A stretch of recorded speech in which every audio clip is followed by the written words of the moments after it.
Saudara-saudara semua, selamat pagi, damai sejahtera. Saudara-saudara yang di online juga damai sejahtera.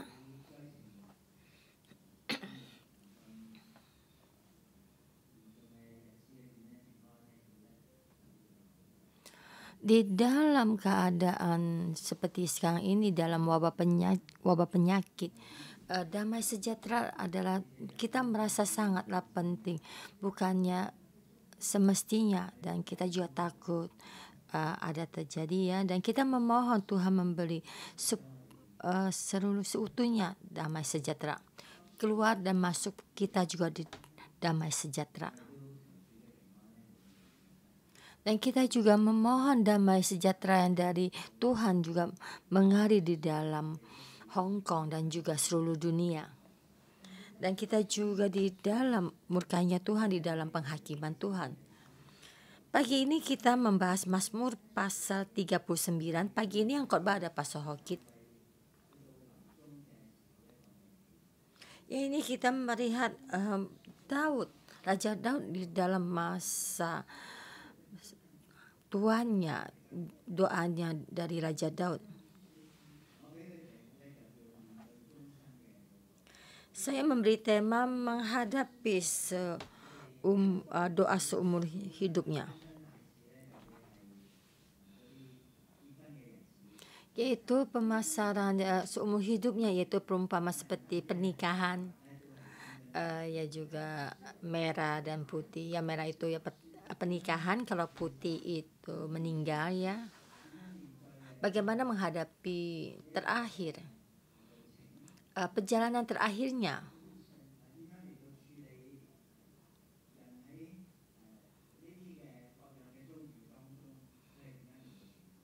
Bagaimana keadaan ini dan bagaimana dia berdoa. Dan banyak orang merasa masa ini masih sangat jauh dan tidak ada hubungan dengan saya. Sebenarnya sangat dekat. Kematian adalah sangat bukan hanya terhadap orang tua, menghampiri orang tua dan juga anak-anak juga kecil, dan anak muda dan juga anak-anak juga bisa meninggal. Dan kita tidak bisa mengatur atau di dalam genggaman tangan kita bagaimana kapan kita meninggal. Hanya Tuhan yang menciptakan kehidupan kita, yang tahu kita kapan meninggal. Dan seperti firman ini mengatakan,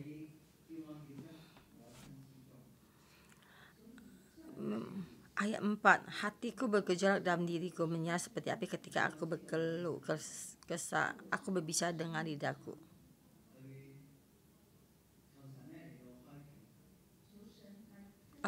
Ya Tuhan, beritahukan kepadaku ajalku dan berbatas umurku. Memberitahukan pada Tuhan di dalam kehidupannya. Dan dia tidak bisa mengetahui kapan kehidupannya dan tidak di dalam genggaman tangannya.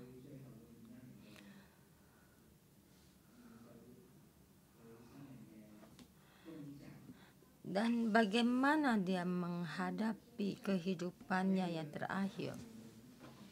Maka saya memberi temanya menghadapi kehidupannya dengan sepenuh hati berdoa. Saya membagi 3 bagian.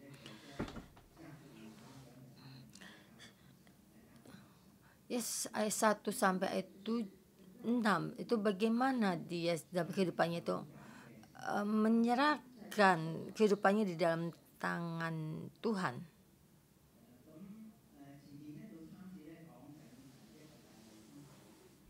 Itu ayat 1 sampai 3 bagaimana tuh Daud beritakan tentang kehidupannya.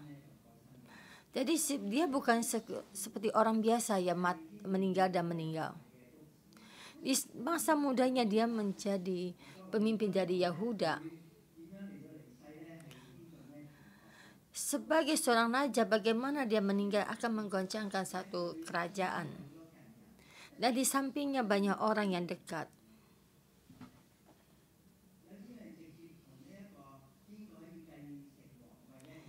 Dan juga ada sekelompok orang yang ada hubungan bagaimana dia menerima generasi masuk tata dari kerajaan. Dan sebenarnya banyak permasalahan, banyak ada permasalahan juga. Dan sebenarnya kita lihat sepertinya sebagai teman, tapi sebenarnya dia adalah musuh. Tapi kita melihat dia sebagai musuh, tapi dia juga tetap bangkit untuk melindungi Daud. Jadi dalam keadaan seperti ini, maka kita mesti hati-hati untuk berbicara. Dan sebenarnya Daud ingin Salomo menjadi raja. Tapi kita tahu dia bukan hanya satu anaknya satu-satunya. Dia juga bukan anaknya kedua atau yang ketiga. Di saat Daud masih hidup dan berkata Salomo menjadi raja, banyak orang bangkit untuk memberontak.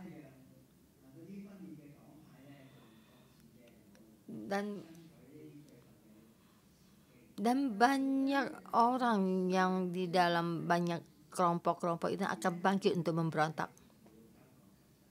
Tapi semua permasalahan ini Daud menyerahkan kepada Tuhan. Aku hendak menjaga supaya aku jangan berdosa dengan lidahku. Walaupun di dalam hatinya ada orang yang pilihannya dan dia tidak berkata keluar, supaya menghindar jangan dengan lidahku terjadi satu pemberontakan.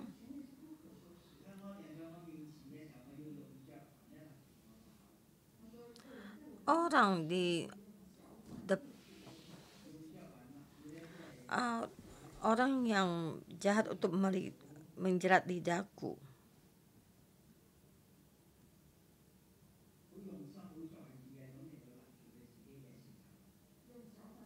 Dengan sepenuh hati mengikat lidahnya. Ya, aku hendak menahan mulutku dengan kekangnya, seperti kekang ini seperti kuda ya. Jadi dia dengan hati-hati, dia takut kalau tidak hati-hati akan terjadi satu bencana. Selama orang fasik masih ada di depanku. Jadi Daud melihat tuh tekanan ini. Dan semua orang ingin Daud berbicara satu kata. Dan menekan, menyuruh Daud supaya cepat menitahkan satu raja. Dan kita melihat Daud menunggu Tuhan. Dan di antara anak-anaknya Tuhan memilih siapa. Dan dia mesti melihat dengan jelas siapa yang ada rasa. Itu Cihang itu siapa yang punya ambisi dan siapa yang tidak punya ambisi ya. Jadi sebenarnya putra-putra raja itu sangat banyak. Dan siapa yang bisa meneruskan tatanya? Dan Daud mesti melihat dengan jelas. Dan juga mesti mempunyai satu kekuatan, kehebatan. Dan bukannya kamu ingin, tapi bisa melakukan. Banyak orang ingin melakukan tapi tidak bisa mengerjakannya. Dan juga siapa yang mempunyai itu hubungan dengan banyak orang. Bukan hanya kamu seorang diri duduk di tata kerajaan. Dan kamu mesti banyak orang yang mendukung kamu. Apakah imam, nabi, panglima-panglima. Dan siapa yang bisa menentukan waktunya. Saya hanya satu waktu. Jadi seperti Adonia sangatlah gegabah. Dan dia berjalan satu rangka tapi akhirnya semuanya salah. Dan Daud bersedia mengikat lidahnya dan menunggu Tuhan yang bekerja.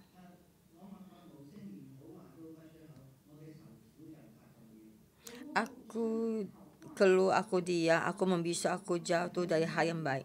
Bagaimanapun saya tidak berkata.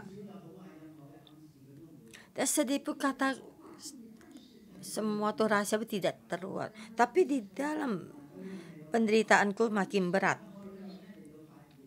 dan di dalam yang bertambah panas. Hatiku bercorak dalam diriku, menyala seperti api ketika aku berkeluh kesah. Aku berbicara dengan lidahku. Dan di saat dia berbicara, bukannya menjawab semua tekanan dari orang jahat ini, dan orang di sampingnya yang benar-benar menentukan, aku akan berbicara dengan lidahku. Dan ini terhubung dengan ajaran 5 dan 6. Apa yang ingin dikatakannya. Dan semua itu dikatakan kepada Tuhan. Ya Tuhan beritahukanlah kepadaku, ajarku. Dan dia tahu akhir jalan kehidupannya itu sudah dekat. Dan berapa lagi, supaya aku tahu kehidupanku tidak panjang lagi.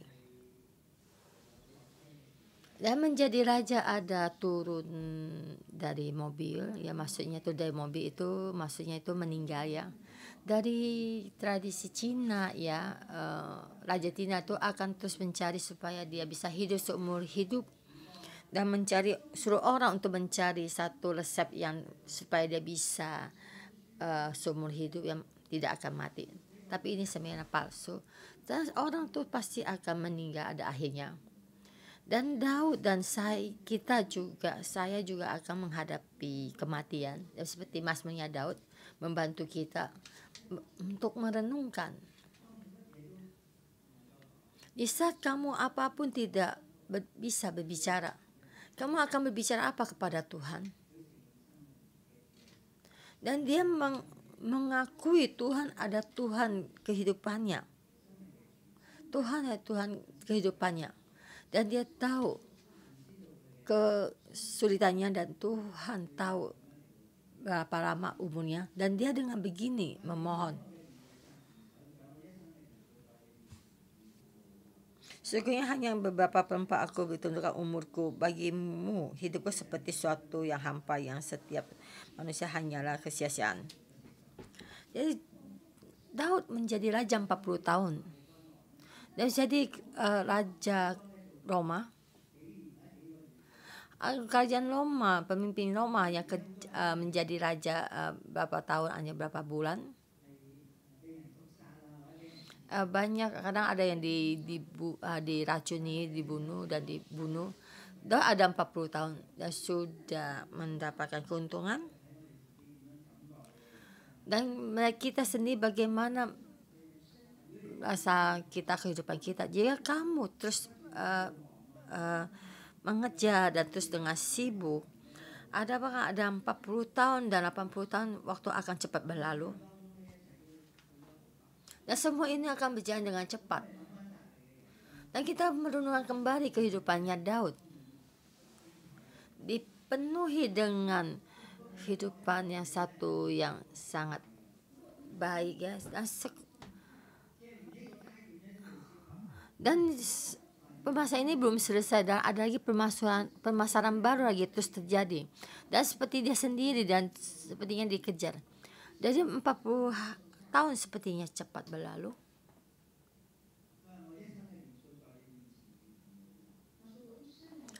Aku seumur hidupku. Dan kita merenungkan kembali kehidupan kita tuh bagaimana kita berlalu. Kadang di satu permasalahan waktu kita sangat menginginkan satu hal. Seperti anak-anak melewati satu toko, di dalam kaca itu kita melihat satu boneka, dan anak itu merasakan kalau tidak ada boneka itu saya tidak bisa hidup. Waktu saya masih kecil, saya melihat itu satu robot. Ibu saya menjanji sahabat saya, kalau kamu juara satu, saya akan berikan pada kamu. Dan saya belum pernah juara satu ya ujiannya, dan juga itu robot itu masih tetap di dalam kaca itu, dan saya juga sendiri sudah lupa. Dan di dalam kehidupan kita banyak permasalahan ini dan kita suka lupa. Dan kadang keadaan yang pendek ini kita kadang ingin hidup karena ingin sampai marah ya, ingin hidup sampai mati dan kita kadang marah untuk mendapatkan itu. Tapi sudah cepat sekali berlalu kita menghadapi permasalahan lagi yang baru. Dan tidak ada satupun yang bisa kita genggam di dalam tangan kita. Dan berkata semua paling tepat ini semua tidak merautnya. Dan kita sebagai orang tua, bagaimana kita melihat anak-anak kita? Dan kita sebenarnya bisa dengan luas menerima mereka. Apa yang kita bisa berikan pada mereka? Yaitu tentang harga yang kita. Jika kita apapun yang diminta sama anak kita, kita apapun kasih dia. Jadi kita dengan rasa ini kita berikan pada mereka. Jadi masa bertumbuhnya mereka, kita hanya memuaskan kepuasan di dalam kehidupan ini. Jadi dia tidak bisa melihat hal yang besar. Jadi dia tidak tahu bagaimana dia hidup menjadi orang. Kita memohon Tuhan membantu kita. Dan kita tidak usah lagi berbicara kepada anak-anak, kamu dengan ini tidak ada gunanya dan kamu hidup berapa tahun. Banyak satu boneka dan kurang satu boneka tidaklah beda jauh. Dan ini perkataan yang tidak ada gunanya. Jadi kita sendiri kita mesti jelas harga dari kehidupan kita. Dan nanti kita minggu depan kita akan membahas pengkhotbah. Ya, kita membicarakan Raja Israel. Dia mendapatkan seumur hidup ya apa yang dia inginkan. Dan sampai ke kehidupan yang akhir. Dan dia bagaimana merenungkan kembali semua masa lalu kehidupannya.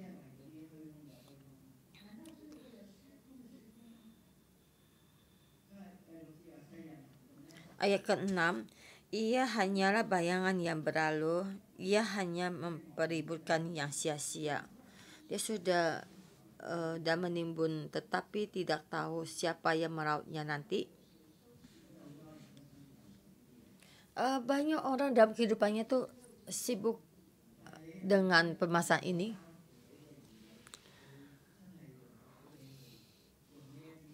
Semua harta yang kita dapat, yang kita serahkan pada anak kita, apakah dia benar-benar melakukannya, bisa memakainya. Dan banyak kita melakukan dengan susah payah untuk menimbun harta. Ada anaknya dengan mengulurkan tangannya meminta. Dan apakah ini bisa diberikan sebagai berkat? Orang menimbun uang dengan banyak untuk memberkati orang generasi menerusnya. Apakah mereka benar-benar mendapatkan berkat? Dan sekarang tetapi tidak tahu siapa yang merautnya nanti. Apakah sudah menerima apa yang baik? Dan seperti pengkhotbah memberitahukan pada kita. Dan permasalahan akhir dari permasalahan itu ada awal dari permasalahan itu. Dan jalan ini dan berjalan, kamu mesti menjalani jalan ini. Dan kita baru tahu kehidupan kita itu bagaimana. Dan kita tahu setiap perhentian perjalanan kita itu bagaimana.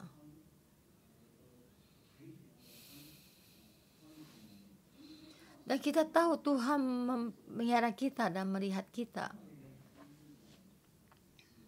Dan maka kehidupan kita ada hikmatnya. Dan saya ingat satu hal yang tidak ada gunanya, yaitu demensia. Dan kita melihat tuh semua jalan tuh hanya satu lurus ya. Kayak kita melihat satu karet ya, untuk mengikat dia akan berputar-putar. Dan mereka tidak ada arah seperti kita manusia ada arah. Dan apakah kita tahu semua permasalahan Kita tidak.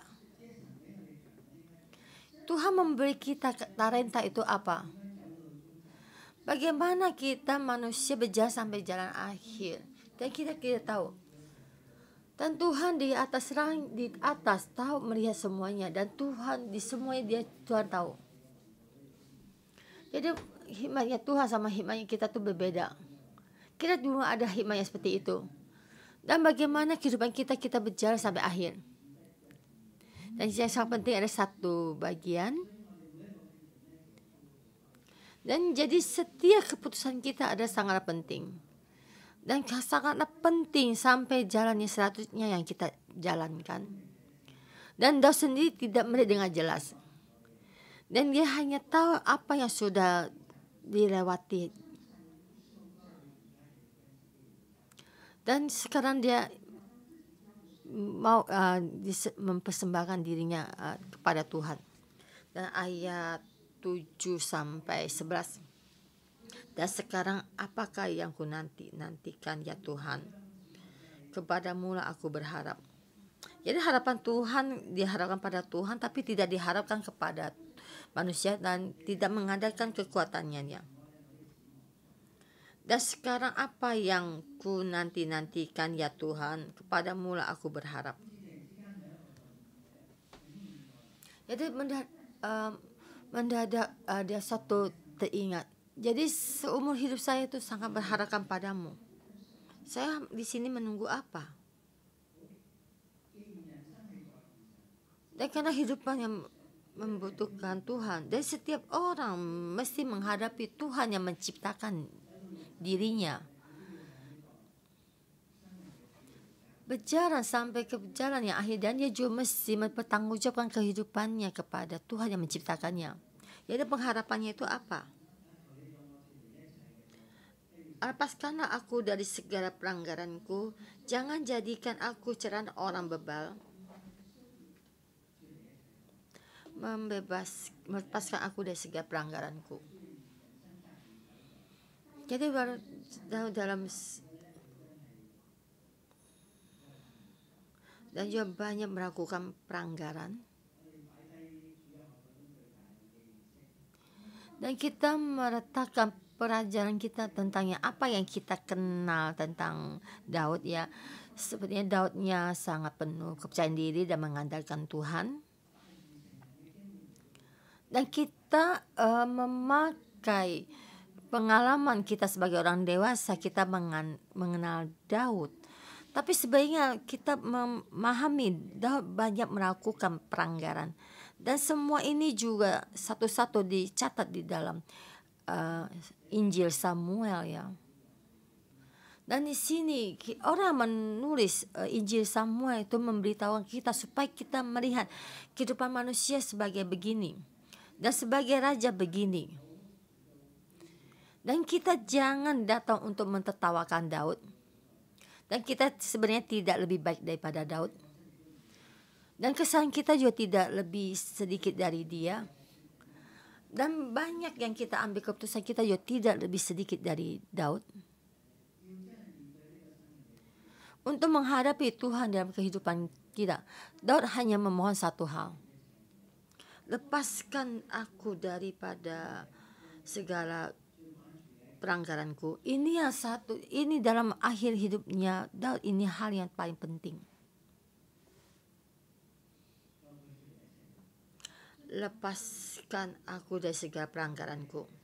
Ya termasuk ya satu pasal. Supaya jangan aku berdosa dengan lidahku. Dan kita banyak berkata-kata, membuat perkataan yang kita membuat kita berdosa. Jangan, lebih baik tidak berkata dengan perkataan ini.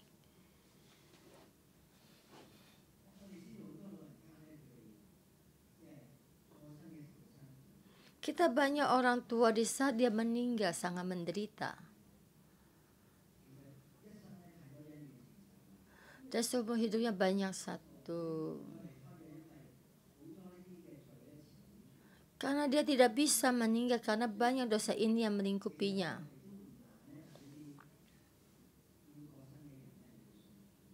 Dan supaya kita tuh sulit untuk orang yang mau percaya, meninggal atau percaya kepada Tuhan. Dan kita menanya satu hal yang terpenting dan berdoa untuknya. Dan kita bertanya, apa yang tidak bisa kamu lepaskan, yang menghalangimu supaya kamu tidak bisa tentram? Itu apa? Untuk dosa ini, untuk mengakuinya, dan hatinya lega.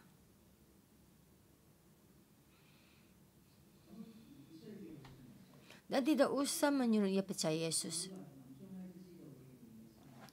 Dan orang di akhir hidupnya dia tahu juga untuk menghadapi Tuhan. Dan di saat kita berdoa kepada dia dalam satu mendapat perlepasan, dan di saat itu kamu bertanya padanya, dan kamu ingin gak kamu dengan begini juga berdoa, dan keluarga kamu serahkan kepada Tuhan.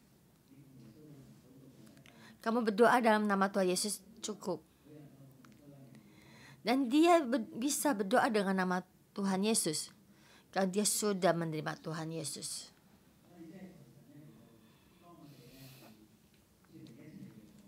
Kita memohon pada Tuhan untuk melepaskan kita dari segala pelanggaran.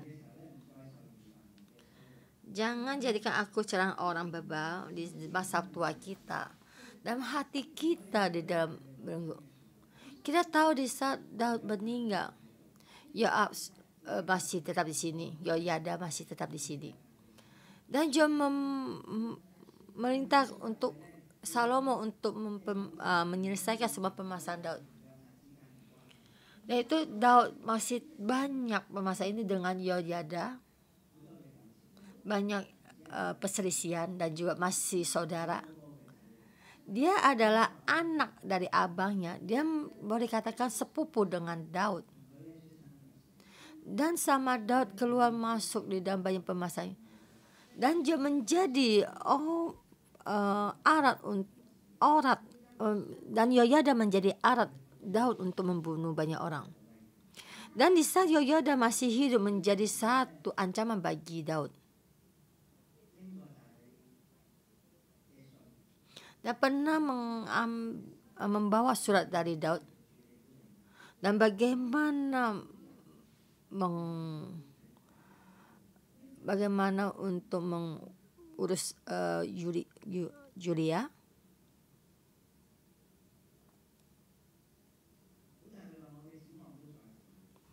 Dan dia berkata, aku tidak kubuka mulutku sebab engkau sendiri yang bertindak. Semua ini semua dalam genggaman Tuhan. Dan sebenarnya Daud ini banyak ingin mengambil keputusannya, tapi dia tidak bisa mengambil keputusan ini. Dan dia dengan begini datang untuk mengandalkan Tuhan dan juga dan Daud juga tahu semua ini dalam pengharapanku di dalammu. Engkau menghajar seorang, jangan hukuman karena kesalahanku dan menghancurkan keerokan sama seperti gagal. Dan Daud tahu dia mesti menghadapi Tuhan dan menghadapi hukuman dari Tuhan.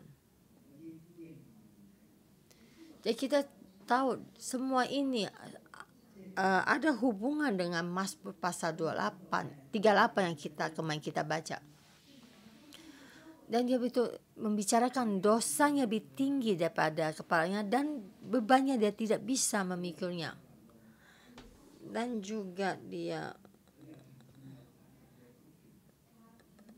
banyak sakit, dan dia di sini mengurus sakit, dan dia tahu tangannya Tuhan menekannya.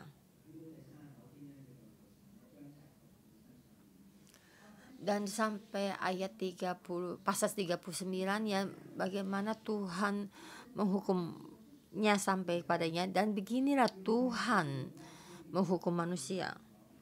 Engkau menghajar seseorang dengan hukuman karena kesalahannya dan menghancurkan keelokannya dengan sama seperti gagal. Sebagai kehidupan manusia itu sangat istimewa. Itu sangat istimewa ya, sangat elok. Ya banyak ditertawakan. Tapi di saat hukuman Tuhan datang, tapi sama seperti digigit gagal ya, seperti baju digigit dengan gagal.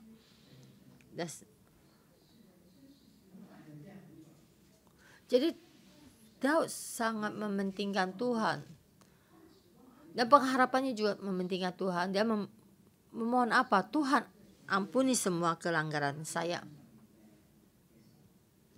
Tuhan,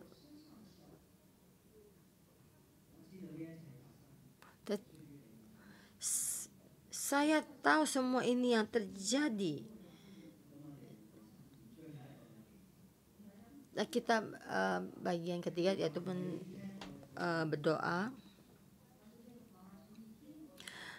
Dengarkanlah doaku ya Tuhan, dan berilah telinga kepada teriakku. Minta tolong, janganlah berdiam diri melihat air mataku. Karena di sini Daud berdoa sampai menangis dan terus mengalirkan air mata. Janganlah diam diri melihat air mataku. Seperti di ayat yang ke-9, aku berkeluh tidak membuka mulutku. Dan seperti depannya ayat kedua, aku berkeluh diam, aku membisu. Dia tidak ingin berbicara, tidak ingin membuat kekacauan. Dia di hadapan Tuhan tidak juga berbicara. Dan semua itu karena Tuhan. Akhirnya dia menghadapi Tuhan yang menciptakan kehidupan. Dan dia berkata pada Tuhan, janganlah berdiam diri. Sebagai kehidupan Daud yang mendengar perintahnya Tuhan. Dan di saat dia membawa tentara pergi untuk berperang, dia bisa mendengar tentara malaikat di pohon-pohonan untuk berjalan. Sebenarnya Daud adalah orang yang sensitif, tetapi di saat masa tuanya Daud merasa Tuhan diam, sangat menakutkan, dan sepertinya tidak lagi ingin menggubisnya, dan dia menangis dan mengeluarkan air mata. Sebab aku menumpang padamu, aku pendatang seperti semua nenek moyangku. Dan kita merasa kita tinggal ya tidak lagi tempat yang lebih besar seperti Daud. Dan tempat tinggal Daud seperti istana besarnya. Dan dia berkata, aku seperti pendatang. Sebaik apa yang kita kejar? Saya seperti Abraham nenek moyangku. Dan juga begini melewati sebagai penumpang pendatang. Nah, apa yang aku mohon? Aku memohon supaya aku alihkanlah pandanganmu daripada aku, supaya aku bersuka cita sebelum aku pergi dan tidak ada lagi. Ini ada permohonan yang terakhir, memohon Tuhan mengampuni dosanya, memberikan satu kekuatan supaya bersuka cita ya. Jadi supaya sebelum aku pergi dan tidak ada lagi. Jadi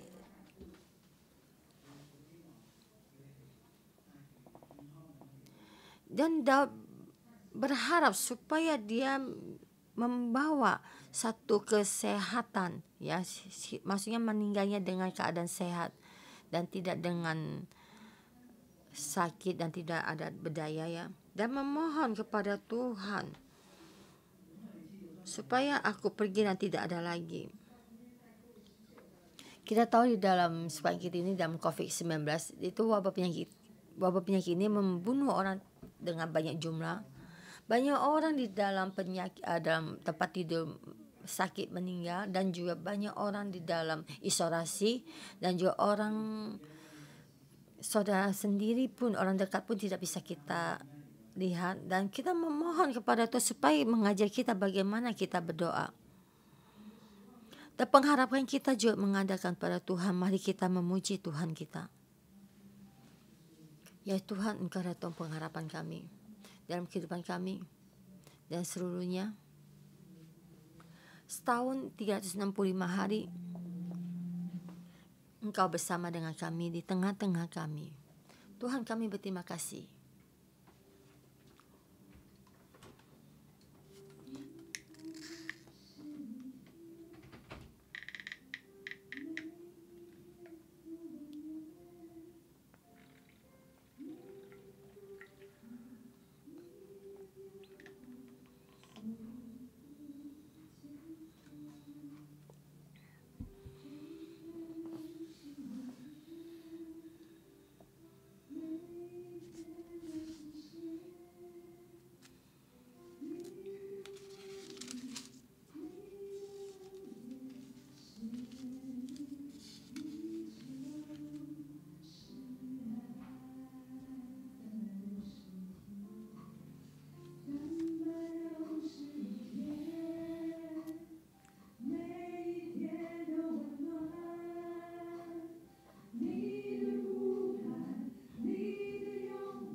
Tuhan, ini adalah doa kami.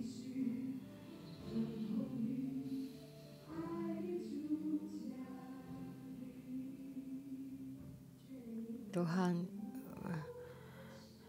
yang baik mengalir dalam kehidupan kami.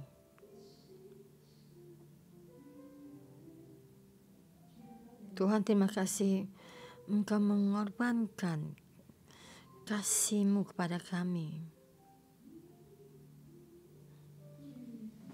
Tuhan, kebersamaan-Mu ada di tengah-tengah kami. Tuhan, kami semua hidup terhubung dengan-Mu. Kami tidak tahu berapa banyak.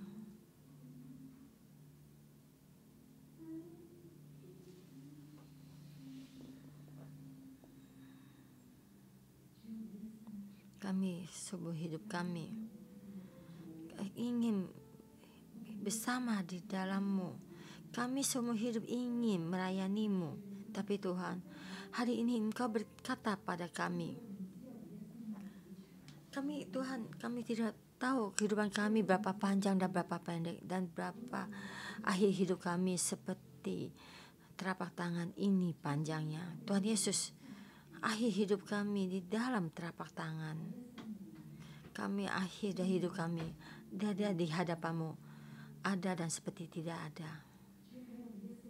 Tapi di saat kami hidup di saat ini, kami mau, kami tidak ingin supaya lidah kami berdosa. Tuhan, Engkau menyinari kami. Kadang satu saat ini kematian datang di dalam kehidupan kami, tapi Tuhan, kehidupan kami tidak ada satupun yang kami khawatirkan. Tuhan, di dalam kehidupan ini, apapun di dalam pemikiran kami, Tuhan Yesus, apa yang membuat Engkau murka, Engkau datang di dalam kursi rahmat-Mu, mohon Engkau ampuni, Engkau menyinari kami.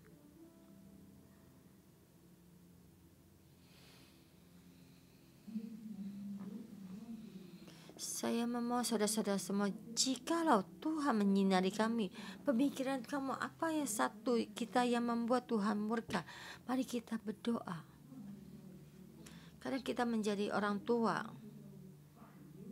dan kita kadang suka membuat anak-anak kita murka, dan membuat dia tidak enak dan merasa dia mengecewakannya. Dan kita sebagai anak, kehidupan kita masih terus mengeluh kepada otoritas kita, kepada bos kita, kepada atasan kita, kepada ketua leader kita, dan pemikiran kita bengkok dan tidak baik. Saudara-saudara semua, di dalam pemikiran kita ya sampai bengkok, mari kita di hadapan Tuhan kita mengaku dosa.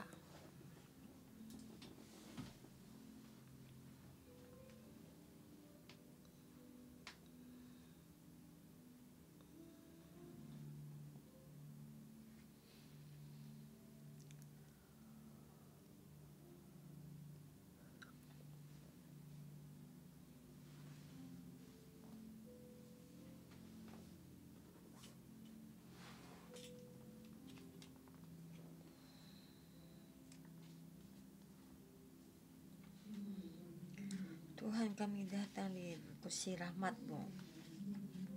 Betapa kami sangat hitam.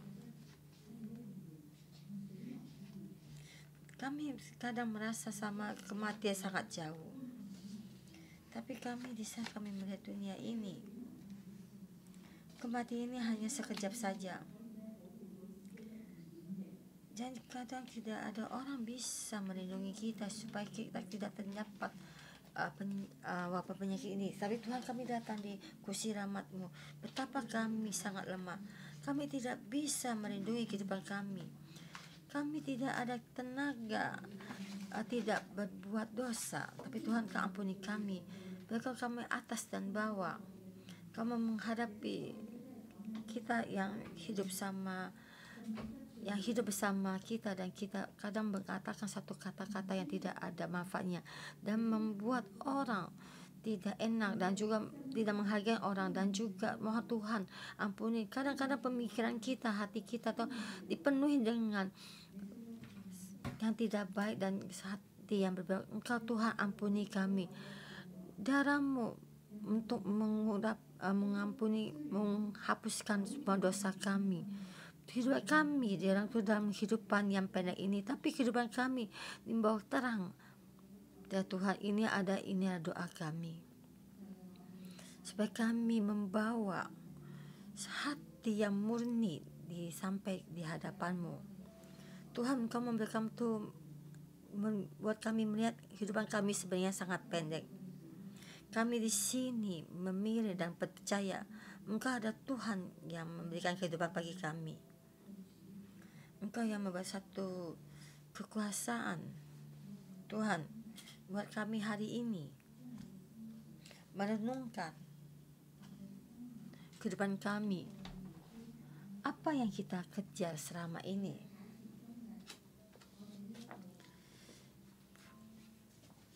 Perumpamaan hari ini, kan kita masih meninggalkan dunia ini. Waktu staf yang di sini dan juga saudara-saudara yang di online, dan kita merenungkan jika hari ini kita hari yang terakhir, kehidupan kita yang terakhir, maksudnya ingin meninggal yang terakhir, kita datang di hadapan Tuhan. Dan apa yang kita bicarakan kepada Tuhan? Apa yang bisa kita bawa kepada Tuhan di hadapan Tuhan? Karena di hadapan kita, apa yang kita kejar, apa seperti karir kita, ada seperti harta investasi kita, dan kita merasa tuh keluarga yang sangat harmonis dan bahagia, ada pernikahan, ada anak-anak, dan banyak orang datang mengasihi kita. Kita ada satu yang berhasil, ada karir yang baik. Dan ada orang kadang mengejar kehidupan, ada yang tubuh yang sehat, tapi sahabat ini ada hari yang terakhir. Apa yang selama ini kita kejar hanya sekejap hilang. Saudara-saudara semua, kita datang di hadapan Tuhan, kita dengan teranjang membuka dan kita berbicara kepada Tuhan. Kita datang di hadapan Tuhan dengan terbuka dan berbicara pada Tuhan, ya Tuhan, yang selama ini yang saya kerja selama ini hanya ini, tapi di saat Engkau ingin mengambil dan saya bisa pun apapun tidak ada, dan Engkau berbicaralah kepada Tuhan dan berkatalah kepada Tuhan ke tubuhmu, apa yang kamu inginkan, hatimu yang paling dalam, apa yang ingin kamu lihat. Kita datang di hadapan Tuhan, kita ada apa lagi?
Ya Tuhan, Engkau yang bisa memuaskan kami. Ini doa kami yang doa yang di dalam hati kami yang paling dalam. Semua yang ada di dalam dunia ini tidak bisa memuaskan hati kami. Hanya-Mu Tuhan. Hanya-Mu Tuhan yang bisa memuaskan kami. Engkau sebagai kami, apa yang kita kejar. Tuhan, yang kami kejar adalah Engkau Tuhan. Hati kami di dalammu mendapatkan satu kepuasan menentukan Engkau. Tuhan, Engkau memberitahu kita melihat satu itu yang baik. Tapi hari ini datang seutuhnya memohon kepadamu.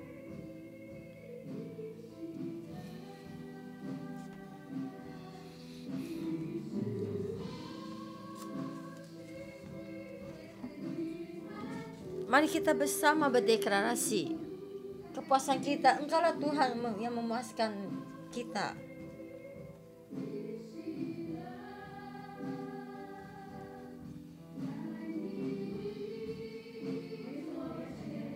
Mari kita bersama bangkit berdiri. Tuhan, Engkau pengharapan kami.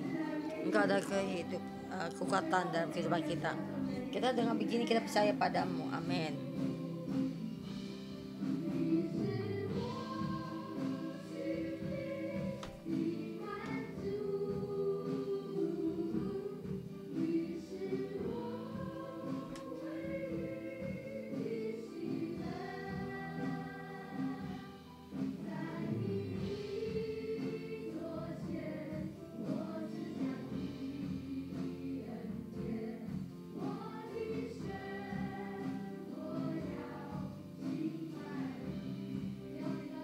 Tuhan, kami berterima kasih, kami memujimu karena kasih karunia-Mu cukup untuk kami pakai.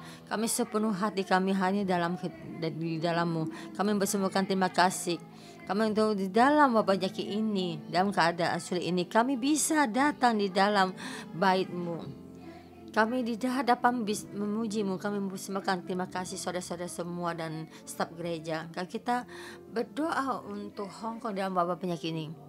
Dan kita berdoa untuk orang yang di dalam isolasi, di dalam rumah tidak bisa keluar, di dalam Kaichong banyak saudara-saudara semua di dalam.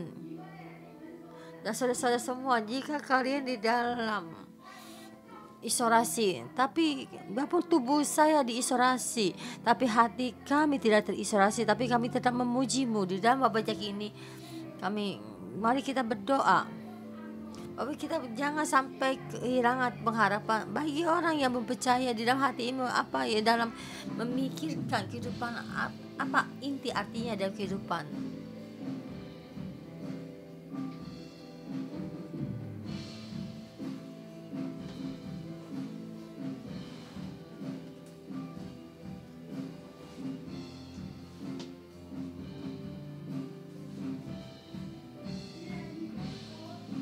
Tuhan, apa yang kita tunggu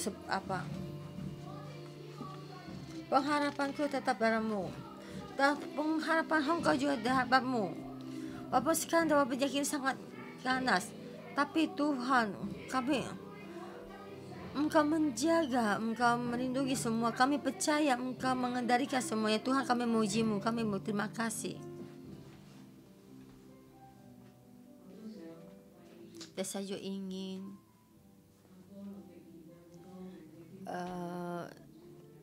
hampir dalam Lebaran Cina ya, banyak dalam perekonomian sangat berat ya, dan sangat sulit, dan daripada saudara-saudara semua yang dalam keadaan perekonomian sangat sulit, dan kita berdoa sekarang apa yang kita tunggu sekarang ini, pengharapan kita kepadamu, dan kita tidak tahu pengharapan ini daripada Tuhan Yesus.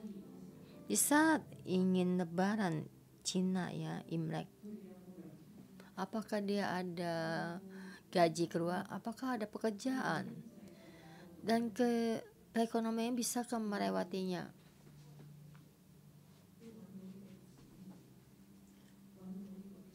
Supaya mereka bisa mendapat pengharapan ini dan ada jalan keluarnya. Tuhan, hanya ini. Di dalam kesulitan ini, apa yang kita tunggu? Apa yang kita tunggu? Yang kita cari itu apa?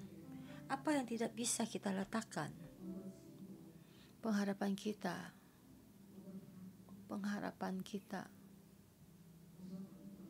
Yang kita tunggu hanya mari kita bersama membuka mulut kita. Kita di sini sebagai imam orang Lewi, dan kita juga berdoa untuk saudara-saudara kita dalam perekonomian mereka. Apakah bisa melewati? Dan sangat berat, belum pernah lebaran begini. Mari kita bersama, kita angkat tangan kita berdoa. Perekonomiannya dalam ada kesulitan, saudara-saudara kita berdoa menghadapi satu permasalahan yang sangat besar.